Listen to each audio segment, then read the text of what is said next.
اور دونوں طرف IMF کے ملازمین کو بٹھا کے جو کانٹریکٹ نیگوشیٹ کیا جائے گا اس کا اور نتیجہ کیا نکلے گا. تیسری چیز دیکھیے بات سنیے, ہر بندہ ٹف نیگوشیٹ کرتا ہے نا, وہ بھی کرتے ہیں اور ہم بھی کرتے ہیں. یہ چلیں افغانستان والا تو ڈیبیکل اب ہوا ہے, میں تو پہلے راؤنڈ کی بات کر رہا ہوں جب ڈاگا صاحب تھے اس وقت بھی آپ نے IMF کو بٹھا دیا دونوں طرف. اب پرابلم ہمارے کی یہ ہے کہ آپ اگر افغانستان اس کی وجہ بھی ہے تو افغانستان میں جب وزیر اعظم پاکستان جا کے یہ کہیں کہ امریکہ جاہل ہے, امریکی سیکرٹری آف اسٹیٹ جاہل ہے, اس کو نہیں پتا, ہمیں پتا ہے, تو آپ پھر یہ ایکسپیکٹ کریں گے کہ فورن پالیسی کی کوئی نہ کوئی امپیکٹ جیسے کہ ڈاکٹر صاحب کہہ رہے ہیں وہ نکلے گا. ٹھیک بات ہے جی. اچھا لیکن اس کا سب سے زیادہ تو اہم پہلو جو ہے وہ سیاسی ہے بیریسٹر صاحب, اور دیکھا کے پی کے اندر جو الیکشنز ہوئے اس پہ لوگوں نے رسپونڈ کیا, اس مہنگائی کو, اس انفلیشن کو, اس جو معاشی صورتحال ہے اس کو, اور آگے الیکشن آ رہا ہے تو کیسے پاکستان تحریک انصاف اس چیلنج سے نمٹے گی جو, اور اتنے بڑے بڑے چیلنجز ابھی آنے والے ہیں جو کہ اومیکرون اور باقی جو دیگر معاملات ہیں اس سے متعلق. دیکھیں میں اس میں جو آپ نے کہا نا کہ مہنگائی کی وجہ سے عوام نے PTI کے خلاف ایک قسم کا رد عمل کیا, میں تھوڑا سا بصد احترام اس سے اتفاق نہیں کروں گا. اس کی وجہ یہ ہے کہ جو اسٹیٹسٹکس ہیں, جو فگرز ہیں اور ووٹوں کی جو شرح سامنے آئی ہے مختلف پارٹیوں کے, اس کو اگر اسما میں آپ کے سامنے رکھوں تو آپ کو بڑا کلیئر ہو جاتا ہے کہ PTI کا اگر کوئی ڈیبیکل ہوا ہے, تھوڑا ہمیں سیٹ بیک ہوا ہے, تو وہ صرف اور صرف PTI کے اپنے لوگوں کا پارٹی ڈسپلن کی خلاف ورزی کرتے ہوئے یا جو بھی وجوہات ہیں, ذاتی اختلافات, ایک دوسرے کے خلاف الیکشن لڑے ہیں جس کی وجہ سے کئی سیٹیں PTI ہاری ہے. لیکن آج بھی حقیقت یہ ہے کہ اس وقت بھی خیبر پختونخوا میں PTI کا ووٹ جو ہے وہ باقی سب پارٹیوں سے زیادہ ہے. سیٹوں کی تعداد ہماری یقیناً 4 یا 5 سیٹیں ہم نے JUI کے اگینسٹ لوز کی ہیں, لیکن باقی سیٹیں ہماری اسی طرح ہی ہیں. اور اگر یہ PTI سے نفرت کا اظہار ہوتا تو پھر باقی پارٹیوں کو بھی اس تناسب سے ووٹ ملتے جو کہ نہیں ملے. اب صرف JUI نے بعض اپنے مخصوص علاقوں میں جو ان کے اسٹرانگ ووٹس تھے وہاں سیٹیں نکالی, اور وہ بھی اس لیے کہ PTI کے لوگ ان کے مخالفت میں آپس کی کینڈیڈیٹس کے مخالفت کھڑے ہوئے. ورنہ مسلم لیگ نون کو کوئی خاص قابل ذکر ووٹ نہیں ملا, بلکہ ملا ہی نہیں ہے آلموسٹ. PPP کو نہیں ملا, ANP کو نہیں ملا. تو اس لیے KP کی ڈائنامکس تھوڑی سی ڈفرنٹ ہے. مہنگائی is not the only factor. ٹھیک ہے مان لیتے ہیں, لیکن JUIF کو تو آپ دیکھیں نا کہ وہاں پہ اور الائنس بھی تھا نون کے ساتھ, تو ان کو ووٹ ملا ان کو, اور پھر آپ کے وزراء نے تو آن کیمرہ یہ ایڈمٹ کیا کہ مہنگائی ایک بہت بڑا ریزن تھا جس کی وجہ سے یہ ہوا. لیکن جن وزراء نے یہ بات کی انہوں نے یہی بات کی نا کہ مہنگائی بھی ایک ریزن تھا, لیکن مہنگائی سے زیادہ جب آپ ووٹ کی اسٹیٹسٹکس دیکھتے ہیں, کیونکہ ان وزراء کے بیان کے 2 دن بعد وہ ووٹوں کی تناسب سامنے آئے, الیکشن کمیشن نے جب گنتی کی تو اس کے بعد پتہ چلتا ہے کہ کس ریشو سے ووٹ پڑا ہے PTI کو اور کس ریشو سے ووٹ اگینسٹ گیا ہے, اور جس کی وجہ سے PTI کا کینڈیڈیٹ ہمارے امیدواروں کے مقابلے میں کھڑا ہوا اور وہ ووٹ ڈیوائیڈ ہوا. تو میں اس کی بات کسی دن تفصیل سے آپ کے ساتھ میں ساری اسٹیٹسٹکس کے ساتھ بات ضرور وہ الگ سے کر لیں گے. لیکن جو آپ کا پوائنٹ ہے اس میں کوئی شک نہیں ہے, حکومت اس بات سے بالکل باخبر ہے کہ مہنگائی عوام کے لیے ایک مسئلہ ہے. لیکن جیسے سلیری صاحب نے بات کی, جو انہوں نے ڈائنامکس بتائے, اور جن ڈائنامکس کو ڈاکٹر مصدق صاحب بھی جو ہے ایگری کر رہے ہیں, تو بیسیکلی سارے یہ مسائل اپنی جگہ پہ اسی طرح ہی ہیں. میں آتا ہوں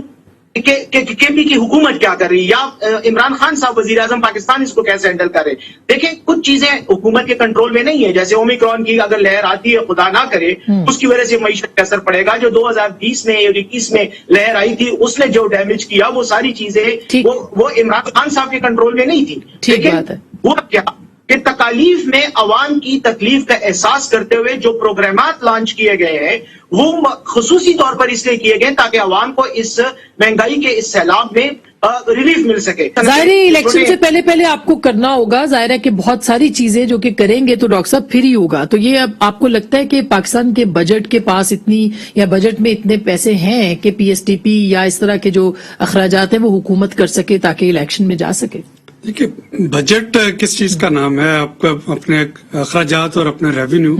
اس کو میچ کر رہے ہوتے ہیں. ظاہر ہے کئی جگہ اور وہاں پہ پرائرٹائز کرتے ہیں کہاں پہ خرچ کرنا بہت ضروری ہے, کہاں پہ خرچ کرنا ضروری نہیں ہے, اور اسی طرح سے ریونیو کو دیکھ رہے ہوتے ہیں کہ کہاں سے ریونیو جو ہے وہ آسانی کے ساتھ اکٹھا کیا جا سکتا ہے جس کو کہ بعد میں آپ اسپینڈ کر سکیں.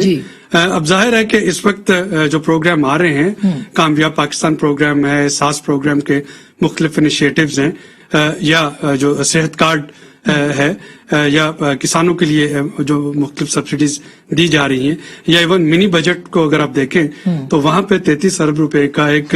علیحدہ سے ڈیڈیکیٹڈ سبسڈیز رکھی گئی ہیں. تو یہ ساری ہیں جو کہ اس وقت پرائرٹی اسپینڈنگ ہے اور ان پرائرٹی اسپینڈنگ کے لیے ظاہر ہے کہ ریونیو چاہیے ہوگا. کئی جگہ سے جو غیر ترقیاتی اخراجات ہیں وہ کم کرنا پڑیں گے. ریونیو کے لیے اگر آپ دیکھیں کہ حکومت جو کوشش کر رہی ہے اور اگر آپ منی بجٹ کو دیکھتے ہیں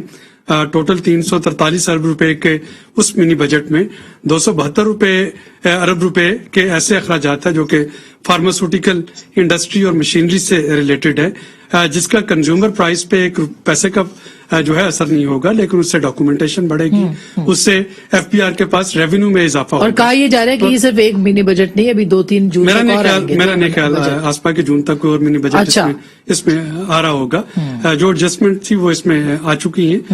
لیکن میں کہنا اس وقت صرف یہ چاہتا ہوں کہ ایف پی آر جو ہے وہ ایک طرف تو اپنا ریونیو ٹارگٹ سے زیادہ اس کے پاس اکٹھا ہو رہا ہے, اس کی کئی وجوہات ہو سکتی ہیں, بڑھتی ہوئی امپورٹ اس کی ایک بڑی وجہ ہے لیکن ایف پی آر کے پاس ریونیو آ رہا ہے. ایون اس منی بجٹ میں جس پہ کہ کافی شور مچ رہا ہے کہ وہ دوائیوں کی قیمتیں جو ہیں بے قابو ہو جائیں گی اور میں نے کل کے اپنے ایک نیوز کے آرٹیکل میں بڑی تفصیل کے ساتھ بتایا ہے کہ اس کا فرق نہیں پڑے گا چونکہ بلکہ اس میں الٹا دوائیاں سستی ہو رہی ہوں گی. وہ اخراجات جو کہ پہلے کنزیومر کو پاس آن کر دیے جاتے تھے اب فارما سیکٹر جو ہے اس کا یا ریفنڈ کلیم کر سکے گا. یعنی اس الیکشن سال کے شروع ہونے پہ پی ٹی آئی گورنمنٹ کو کچھ نہ کچھ اقدامات کرنے پڑیں گے کوئی بھی سیاسی جماعت جس کو کہ 1.5 سال کے بعد الیکشن میں جانا ہے اگر وہ نہیں کرے گی تو پھر کب کرے گی. بالکل ظاہر ہے اور پولیٹیکل گورنمنٹ یہی کرتی ہیں. میں ایک چھوٹی سی بریک لوں گی, بریک کے بعد ہم ضرور اس کے اوپر بات کریں گے کہ کیا 2022 کل جو D G S P R نے پریس کانفرنس کی اس میں انہوں نے کہا کہ کسی قسم کی کوئی ڈیل نہیں ہے اور توسیع کو بھی زیادہ زیر بحث نہ لایا جائے تو ہم اس کو زیر بحث نہیں لا رہے, لیکن جو یہ سال ہے اس سال کے اندر پاکستان تحریک انصاف کو کس طرح سے اپنا جو تمام معاملات ہیں ان کو دیکھنا ہے اور کیا پاکستان کی جو سیاسی جماعتیں ہیں دیگر ڈیل نہ ہونے کے باوجود وہ کسی فارمولے پہ بات کر رہی ہیں. بریک کے بعد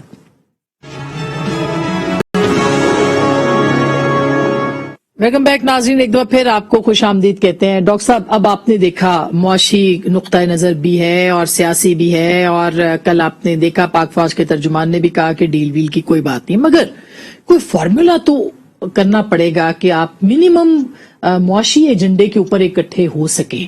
تو اس کے لیے تحریک انصاف سے آپ بات کر سکتے ہیں. پہلی بات تو یہ کہ ہمیں کوئی اختلاف نہیں ہے, جو D G I S P R نے بات کیا کوئی ڈیل نہیں. ہم کب سے یہ کہہ رہے ہیں, آپ نے جب تک D G I S P R سے نہیں سنا آپ کو یقین نہیں آیا. نہیں ہمیں تو یقین آ گیا کہ آپ نے آج پروگرام میں کم از کم کہہ دیا کہ آپ جو کہہ رہے تھے ٹھیک کہہ رہے تھے. اب بے شک فورینزک کروا لیں ہمارا بھی اور ان کا بھی, تو یہی نکلے گا کہ ڈیل کوئی نہیں ہے. نہ ڈیل ہمیں چاہیے نہ ملک میں ڈیل ہونی چاہیے, کیونکہ ملک ایسے چلے گا نہیں ڈیلز کر کے. ہم یہاں تک پہنچے ہیں ڈیلز کر کے, اب ہمیں اس سے نکلنا چاہیے. اہم چیز اگر آپ اجازت دیں تو ڈاکٹر صاحب نے 1-2 باتیں کی, میں مختصراً 2 چیزوں پر ذکر کروں گا. دیکھیے آپ نے 343 ارب روپے کے نئے ٹیکس لگائے اور میں سمجھتا ہوں حکومت دھوکہ دے رہی ہے لوگوں کو یہ کہہ کے کہ آپ کا اس پہ کوئی اثر نہیں پڑے گا.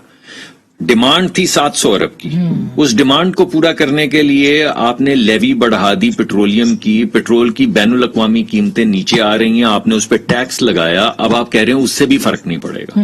یعنی ہر چیز مہنگی ہوئی. وہ دنیا کی کون سی چیز ہے جو تیل سے نہیں چلتی؟ گاڑی جو